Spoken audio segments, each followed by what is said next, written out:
Good morning, everybody. Hope you're having a great start to your day. Today's Monday, July 19th, 2021.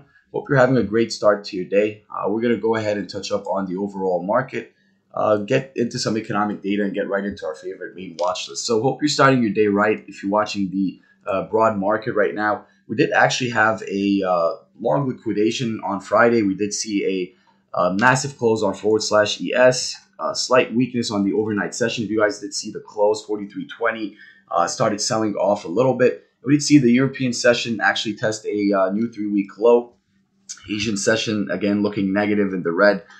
So this kind of forced a long liquidation, closing the lows over the weekend on Friday and into this morning, European session, Asian session.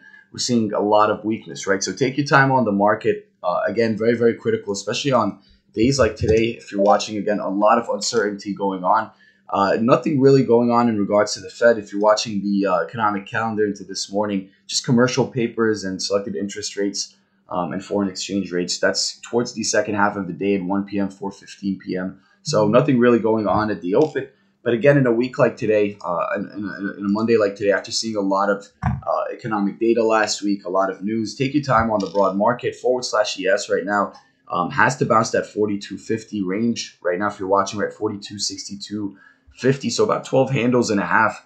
But really, really important to stay over this range on forward slash ES. Now, if we start breaking to the downside, taking out that 42.50, I'm sorry, the downside is huge, right? We'll start watching that 42.40 and 42.25.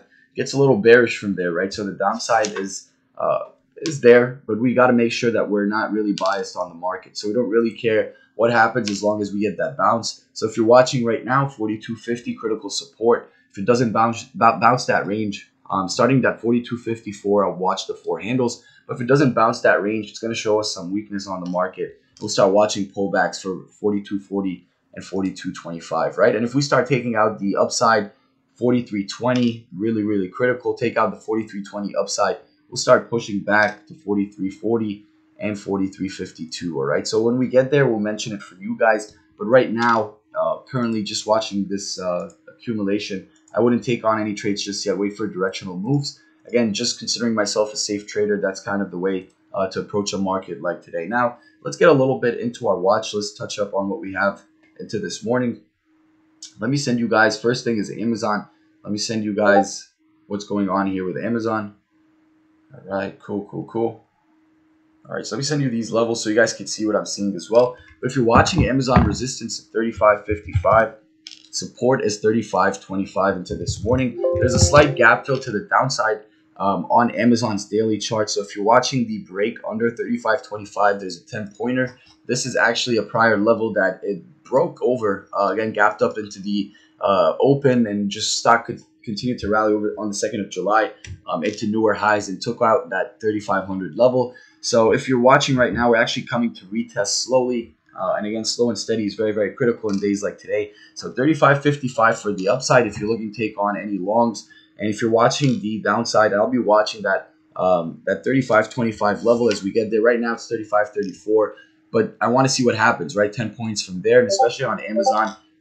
Very important to not speculate the move at the open, but rather wait, let the trade come to you and set up.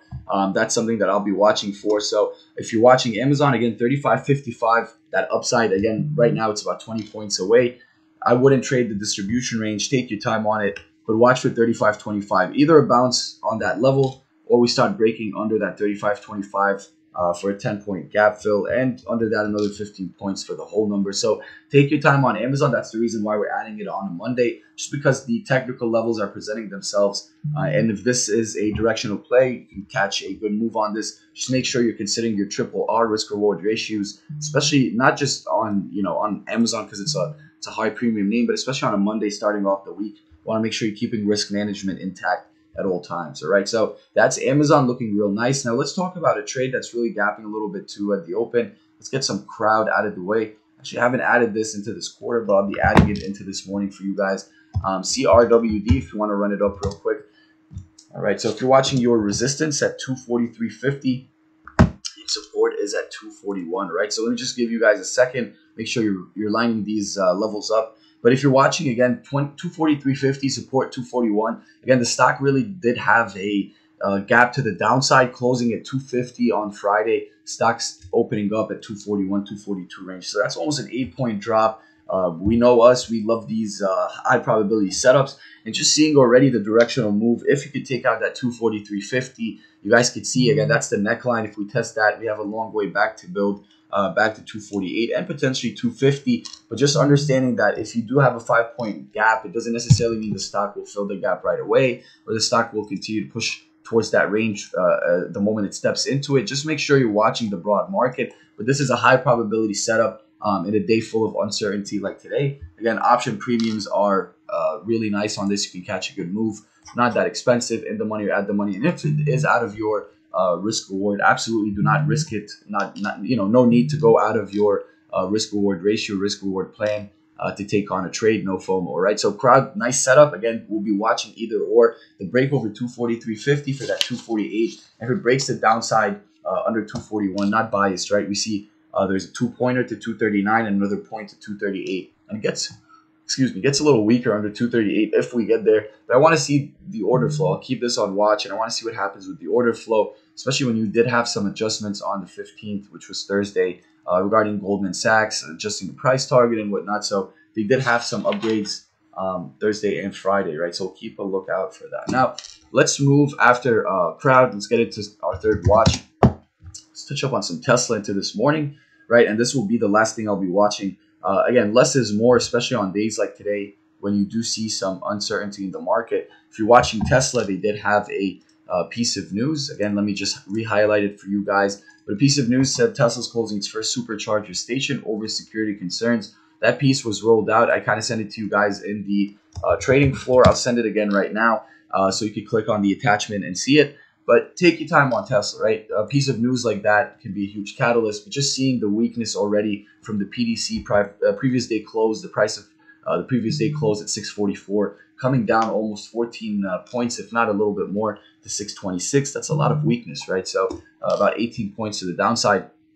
Again, we'll be watching a retest of the neckline at 631. But if this rejects the neckline, we'll start watching the downside to 625. And just already watching /ES right now. They're trying to form a base at 42, 62.50, really trying to base at that range, 5 handles over. So again, if we hold at this range, if at open we start bouncing, we've already built a support firmly at that 42.60 range and 42.62.50. So if we bounce here, that's fine. If we don't and we start breaking under 42.60, we'll start looking for that 42.50, right? So market's looking okay, especially that it's been beat down. It's been already selling off for quite a while. So if we do see a short cover, we do see a bounce at the open, just make sure you're not biased on moves into this morning, right? So back to Tesla, 631 room to 635 and 643 with strong continuation. If you guys see the break under 625, opens up 617 for a quick scalp, and under that we'll go to 611. So take your time. The room is there. Again, very, very critical risk reward at all times in days like this. I'll be by the setup for most of the day. And again, I don't want to drain you, especially in the pre-market session. I want you to take your time, run up these levels, have these, run your technical levels and have your charts outlined so you can take on trades. And again, high probability setups, guys. If you want to wait for directional plays, you're a new trader, always second half of the day, you can see more chart patterns develop. You can see everything, all the fake outs happen at the open, first hour consolidation if they're waiting to jump, the open after the first 60-minute session. Sometimes we see big money flowing into the market, 30-minute, 60-minute, and 90-minute sessions. They start coming in after maybe half an hour, hour and a half at the open. So take your time on the market. This is, again, going back to basics. Don't trade the chop. If it gets choppy, cash is a position, right? So hope you guys have a fantastic day. If you guys need me, DM me. Let's get some money, team, all right? In and out, guys.